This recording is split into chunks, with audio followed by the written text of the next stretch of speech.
సుబ్రహ్మణ్య జననం సర్వదేవతలకి ఆనందకరం, సర్వలోకములకు క్షేమంకరం.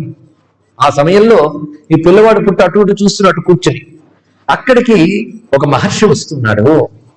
ఎందుకు వస్తున్నాడయ్యా అంటే ప్రేరితో విధినా తత్ర అగచ్చత్ ప్రీతో యోనిక్షయ. బ్రహ్మదేవుని యొక్క ప్రేరణ మేరకు వస్తున్నట్టు. విధిన అంటే బ్రహ్మదేవుని ప్రేరణ అనవచ్చు.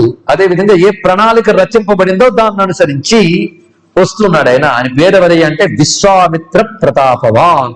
విశ్వామిత్ర వారు అక్కడికి వచ్చేశారు, వచ్చి నమస్కారం చేశాడు.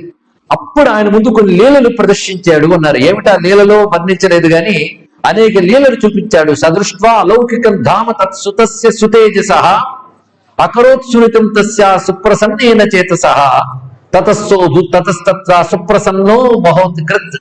అక్కడ సుబ్రహ్మణ్య స్వామి అద్భుతమైన దివ్యమంగళ విగ్రహంతో విశ్వామిత్రులకు సాక్షాత్కరించి కొన్ని లీలలు చేశాడు అన్నారు. అంటే వివిధములైనటువంటి తన శక్తులు ప్రకటించి తన తత్వాన్ని తెలియజేశాడు. అది తెలిసిన తర్వాత ఆనందంతో అతను నమస్కారం చేసి, విధి ప్రేరణ వల్ల నీ వద్దకు వచ్చాను, నిన్ను దర్శించి ధన్యుణ్ణయ్యాను అంటే విధి ప్రేరణకు కూడా కారణం ఉందయ్యా, నువ్వు నాకు పేరు పెట్టాలి, అందుకే నేను పంపించాను. ఇప్పుడు పేరు పెట్టాలి ఆయన ఎవరికి? ఇంకా పేరు పెట్టలేదు కదా, ఎవరికి చెప్తాను ఇక్కడ. ఆ పిల్లాడికి, ఆ పుట్టినవాడికి పేరు పెట్టాలి, శరవణ భవుడికి పేరు పెట్టాలి. అప్పుడు వేద విహిత సంస్కారం నువ్వు నాకు చెయ్యాలి అన్నాడు. చూసారా, వేదాలకు అతీతుడైన స్వామి, వేద వేద్యుడైన స్వామి కూడా తనకంటూ రూపం వ్యక్తం చేస్తే ఆయన కూడా ఒక శాస్త్రాన్ని అనుసరించే ఉంటాడు. ఆ శాస్త్రం పేరు వేదం. దేవతలు కూడా అనుసరించే శాస్త్రం పేరు వేదం. ఆ వేదాన్ని అనుసరించే ధర్మం పేరు హిందూ ధర్మం. అందులో ఉన్నాం మనం. ఇది గమనించుకోవాల్సిన రహస్యం. అందుకే తాను ఒక రూపాన్ని స్వీకరించాక తానికి నామకరణానికి సంస్కారాన్ని కలగాలి కదా. కనుక చేయవలసిన సంస్కారం కురుమే తాత యథావత్ వేద సంహితం. ఈ తాత అనే మాట చాలా చక్కగా సంబోధించారండి. పితృస్థానీయుడిగా అంటే ఆచార్యుడు కూడా పితృస్థానీయుడిగానే పూజింపబడతాడు. అందుకే తాత. అద్యారభ్య పురోధాస్త్వం, అంతేకాదు ఇవాళ నుంచి నువ్వు నాకు పురోహితుడు అన్నాడు. ఈయన సెలెక్ట్ చేసేస్తున్నాడు. అద్యారభ్య పురోధాస్త్వం భవమే ప్రీతిమావహం భవిష్యత్ సదా పూజ్యక సర్వేషాన్ అతర సంశయ. ఇవాళ నువ్వు నాకు సత్కరించడం వల్ల, నాకు నామకరణం చేయడం వల్ల నువ్వు సర్వుల చేత పూజింపబడతావు సుమా అన్నాడు. ఇక్కడ గమనించవలసింది, నామకరణం చేయబోతున్నవాడు ఎవడు? విశ్వామిత్రుడు ఎవరు? గాయత్రి మంత్రద్రష్ట, వేదమాత మంత్రాన్ని దర్శించిన మహానుభావుడు ఇప్పుడు నామకరణం చేయబోతున్నాడంటే రహస్యం గమనించవలసినది. ఇచ్చాకన్యవచస్తస్య, ఆయన అన్నట్ట నేను గాధిజ, గాధిపుత్రుణ్ణి, కుశవంశీకుణ్ణి. నేను జన్మతః బ్రహ్మర్షిత్వం నాకు ఉందా లేదా అని సందేహం ఎప్పుడూ ఉంటూ ఉంటుంది.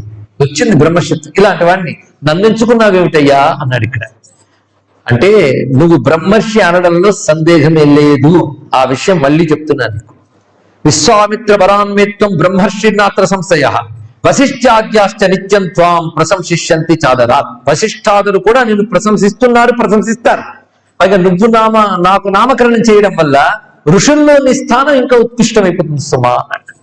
పైగా ఆ వేదమాతృకుని దర్శించగలిగే మహానుభావుడు మాత్రమే సుబ్రహ్మణ్య తత్వాన్ని దర్శించి నామకరణం చేయడానికి తగిన వాడు అని చెప్పడం దీనిలో ఉన్నటువంటి ఆంతర్యం. అప్పుడు తతోకార్షీత్ సంస్కారం తస్య ప్రీత్యాకిలం యథ శివబాలస్య దేవర్షే వేదోక్త విధినాపనం. శివబాలుడు వేదోక్త బాగుంటుంది. ఆ శివబాలునికి వేదోక్త విధితో నామకరణం చేశాడు అన్నారు. శివబాలోపి సుప్రీతో దివ్య జ్ఞానమదాత్పరం. దానికి సంతోషించి దక్షిణ ఇవ్వాలి కదండి. ఏమిచ్చాడు దక్షిణ అంటే బ్రహ్మజ్ఞానాన్ని అనుగ్రహించాడు ఆయన. అందుకే దివ్య జ్ఞానమదాత్పరం విశ్వామిత్రాయ మునయే మహోతికారక ప్రభు పురోహితం చకారాసౌ విశ్వామిత్రం శుచేస్సుత. ఇక్కడ సుబ్రహ్మణ్యం చెప్తున్న నామాలన్నీ దగ్గర పెట్టుకుంటూ ఒక నామావళి తయారవుతుంది. శివబాల శుచేస్సుత, ఇదొక మాట. శుచికి కొడుకు అన్నాడు. శుచి అంటే అగ్ని అర్థం. ఇక్కడ శుచేస్సుత తదారభ్య ద్విజవరో నాలా లీలా విశారద ఇత్తం లీలాకృత తేనా కథితాసామయామని. ఆ విధంగా అతడు ఎన్నో లీలలు చేశాడు. మరొక లీల ఇప్పుడు చెప్పబోతున్నాను విను అంటున్నాడు బ్రహ్మదేవుడు. ఇక్కడ ఏం పేరు పెట్టుంటాడండి ఆయన? ఏం పేరు పెట్టాడు రాయలేదు. పూర్వ మహాభారతం అయినా చెప్పిందని అక్కడే లేదు. కొంతమంది మాత్రం సుబ్రహ్మణ్యుడిని నామకరణం చేశారు అని మాత్రం చెప్తున్నారు.